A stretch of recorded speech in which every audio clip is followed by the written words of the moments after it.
meil on väga hea meel tutvustada ühte meest, kes võib öelda otseselt on seotud tiigri hüppega. On olnud selle protsessi algatajaks. Algatajaks ja kuidas see kõik sündis. See on üks loomaaia mees, võib-olla teate, kes sealt tuleb. Mida? Hans Kantoss. Hans Kantoss! Tere päevast.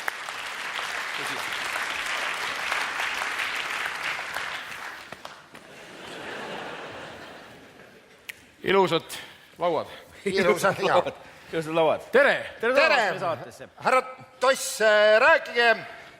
Nüüd oleme siis... Ei, teeme kindlaks, kuidas inimesed on valesti aru. Kuidas teil eesnimi ja perekonnanimi? Hanskan. Hanskan? Toss. Toss on perekonna. Toss, jah. Kas selge. see O on seal kogu aeg olnud või on mingi muu täht tulnud? Olnud ka vahepeal? Perekonna nimes. Ja ma pean. Alguses oli Tass. Tass.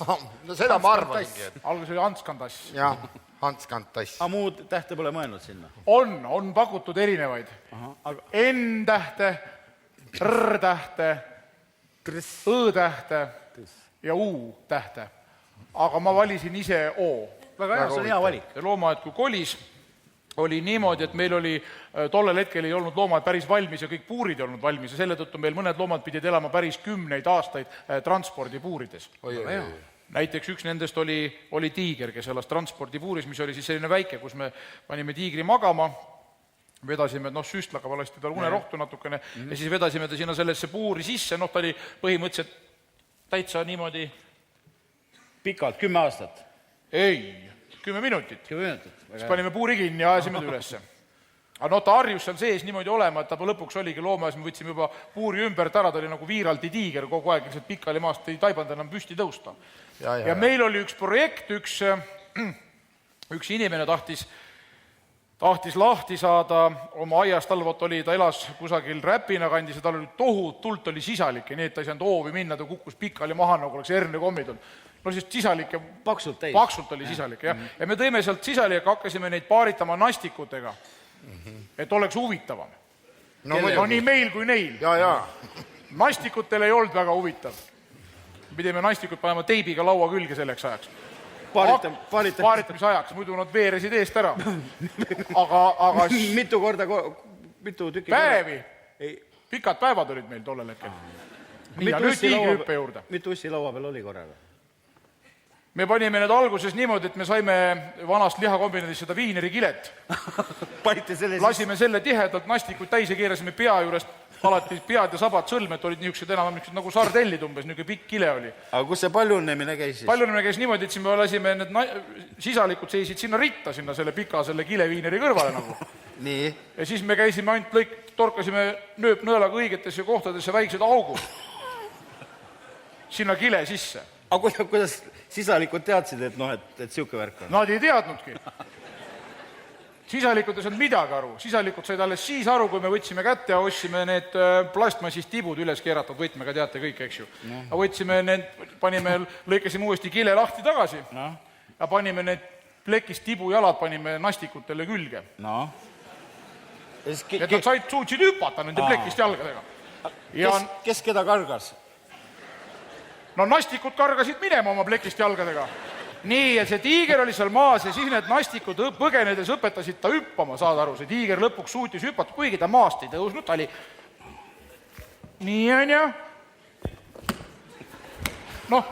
see oli nagu see tiigri hüppa asi, eks. Nii lihtne oligi. Me siin kirjutati artikleid ajalehtest, see oli kõik mööda pandud siis. Lõpuks läks asi muidugi kriminaalseks, sellepärast, et Tabasalust tulid meile Tabasalu mehed alguses, 2 meest Tabasalust, üks poolakas, Wojciech, ja siis üks teine mees veel. Väga hea. Puik. Nõrga peega. Puik, jah. Puik ja Wojciech. Puik oli mingi... Venelane. Ja nad tulid loomaaia juurde ja nad olid... Vene puik nii-öelda, jah. Vene puik. Varastasid sebra loomaaiast. Väga hea. Ja panid sebrale, nii kummaline ka isegi ei ole, nad nägid minu toas jooniseid. Lugesid neid valesti. Minul oli tehtud nii-öelda demonteerimise joonis, kuna me tahtsime sebrast ruuna teha. kastreerida. ja ei, selge. Mul oli seal joonis, kust on sebral vaja, kust lõigatakse ja mida lõigatakse. Nemad ei saanud joonisest aru ja hakkasid otsima, mida sellele sebrale sinna taha õmmelda tuleb. No mõlemad pidi on sebral valus, ega tal vahet ei ole. Ja nad läksid ja leidsid minu kabineti sahtlist 2 Viinamäe tigu. Ja panid need sebrale täpselt taha. Vaat nii. Tigudel. Ja siis tulid need Tavasalu vennad, Puik ja Voitsev. ja Wojciech, varastasid ühel öösel sebra, kutsusid 2 õikameest veel juurde, Kelle? nimesid ma praegu ei saa öelda, ja tegid sellise atraktsiooni, et nad panid Paldiski maanteel jalakäigu ülekäigu selle Kuistunse bussipeatus, panid sinna selle sebra seisma, sest sebra oskas tagajalgadel seista. Väga hea. Ta seisis niimoodi, toetas käppadega põlvede peale, 2 Viinamäe tigu kobaras siin taga ja seisis Paldiski maanteel keset teed näoga linna poole. Nüüd Tabasalust inimesed tulid jäid autoga seisma. Väga hea.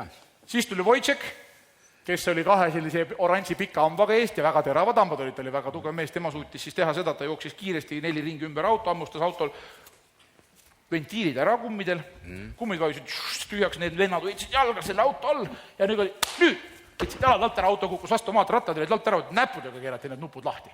Ossa poiss. Siis pandi need rattad niimoodi pähe, nagu mehhiklased. Sombrerod peas. Ja läksid niimoodi pildilt ära.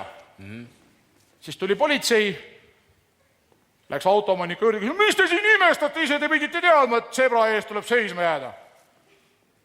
No mis siis sai? Noh, pandi vangi kõik pärast. Kõik. Puik ja... Puik, Tšugasvili, Miks? vanaisa pärast. Ta ei olnud sellest Ta ei olnud sellest keikast üldse, need 2 meest saadi kätte, ma ütlen teiste nimesid, ma ei teagi. Puik, Tšugasvili pandi selle pärast, Wojciech ja Puik pandi vangi, Tšugasvili sai vanaisa eest 2 aastat. Just, aga Wojciech oli see, et ta põgenes vanglast ära, ta hammustas trellid ka läbi ja tegi sellest trellist veel laua peale, nagu oleks kabemäng pooleli jäänud, hammustas, tegi sellised seibid nagu sellest trelli rauast, niisugused nupud sinna laua aga mis seis jäi parasti? Kahis. Kahimises. Tal oli üks oli tehtud tammiks, sinna ta oli muljunud näpuga väikse mõlgi sisse. Nii tugev mees. Väga tugevad. Surus näpuga raua sisse jälje või? Jah, tohutult tugev. Ossa poiss. Nad olid, nagu... Pätid, jah. Kriminaalvennad. Kriminaalset. Kuule, ka suur tänu sulle. Tänan.